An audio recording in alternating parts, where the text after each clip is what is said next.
So have you ever wondered why some Persian rugs are made with a combination of silk and wool, or why so many Persian rugs have cotton foundations and wool pile? Well, I'm Sean with Catalina Rug, and in this video we're going to go over everything you need to know about the materials that are used in Persian rugs. So when it comes to the material that's used in Persian rugs, we could really think about it in two different components. One of them is the foundation of the rug, which is kind of like the skeleton. This is also called the warp and the weft. And then you have the pile of the rug. And so different type of material could be used for each of these components. And when it comes to Persian rugs, you'll find that a lot of them are gonna have a combination of cotton foundation and wool pile. Also silk pile is possible. So those three materials are very common. And we're gonna be talking about those three materials, the most common materials in this video.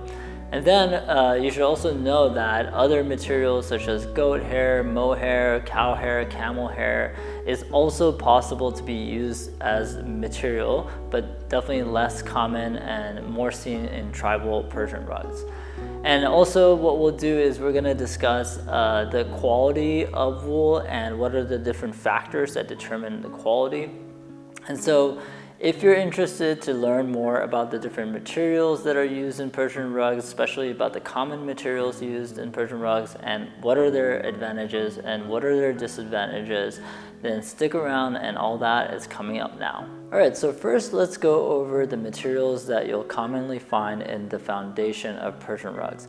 And again, the foundation of the rug is really the skeleton of the rug. This is the part of the rug that the pile is woven through. And you could always check the material of the foundation by looking at the fringes of the rug on both ends, because whatever the material that are in the fringes, that's the material that's going to be the foundation. So when it comes to the most common material that's used, it's definitely going to be cotton. And the reason for that is that cotton has a lot of advantages to it.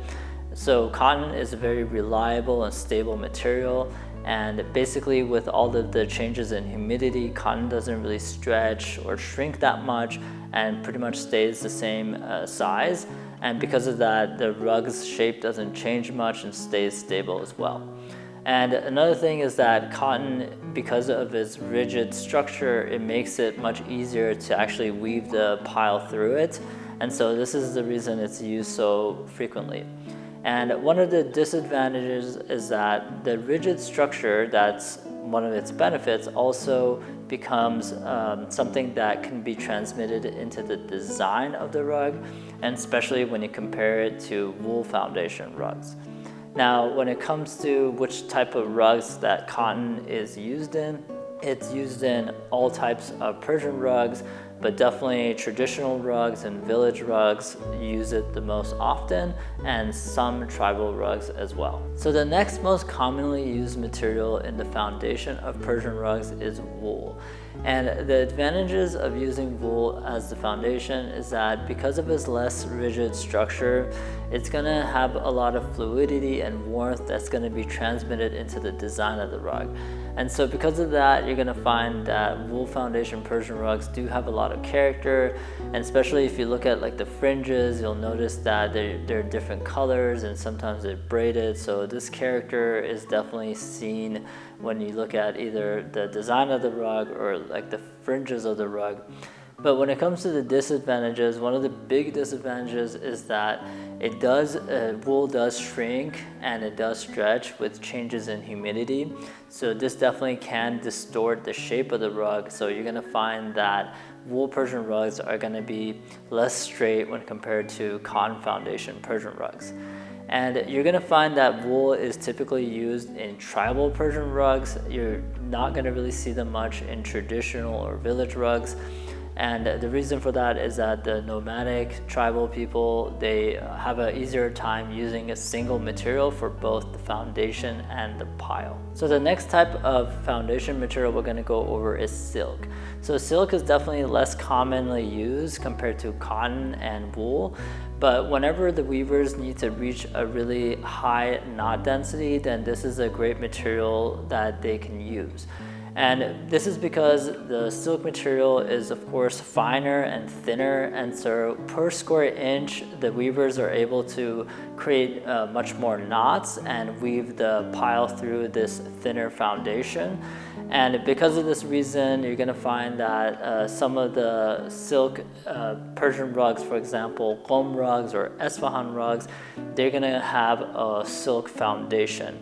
And so you're typically going to see this only in traditional Persian rugs and most commonly found in Esfahan and Qom rugs. All right, so next let's go over the commonly used materials in the pile of Persian rugs.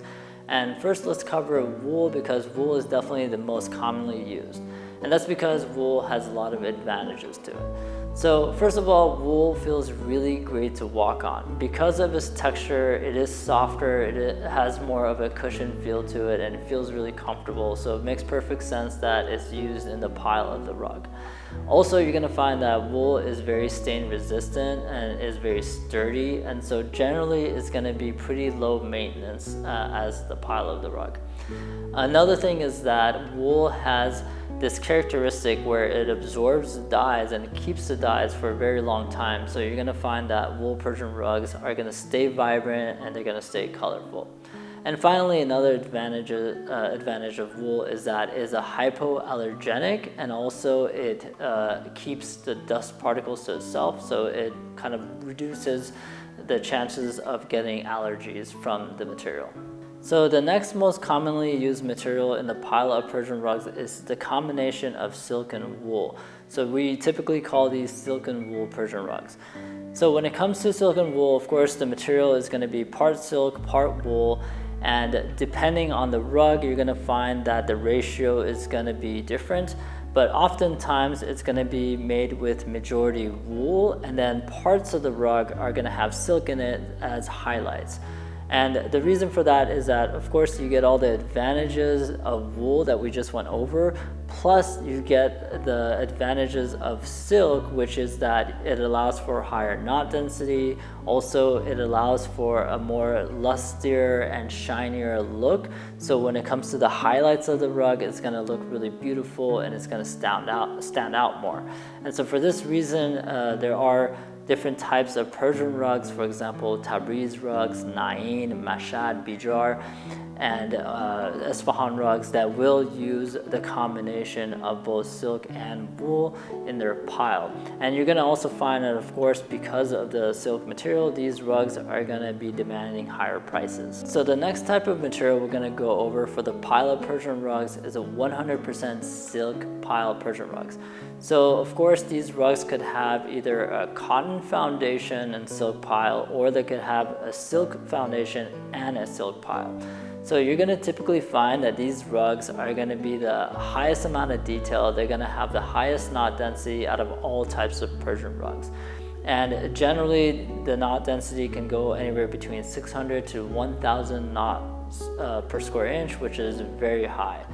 And you're going to see this type of material being used in a lot of Qom rugs where they have 100% silk pile and foundation, and also you're going to see in certain Esfahan rugs that have the 100% silk pile.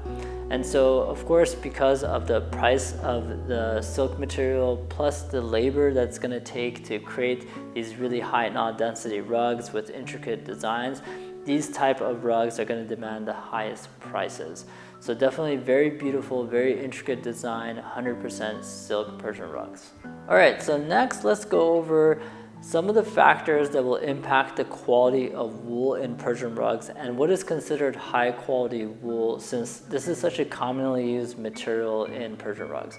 So the first thing is that high quality wool typically is going to feel thicker and is going to feel oilier. And some of the really commonly used high quality wool in Persian rug, it comes from Manchester or New Zealand, or also Ghazna wool. Those are the three most commonly known high quality wool. And when it comes to the factors that impact it, one of them is the type of food that the sheep graze on. So of course, the higher quality food and grass that they're grazing on, the better the wool is going to be. Another factor is the elevation that the sheep are living in. The higher the elevation, generally, the thicker and oilier the wool is going to be.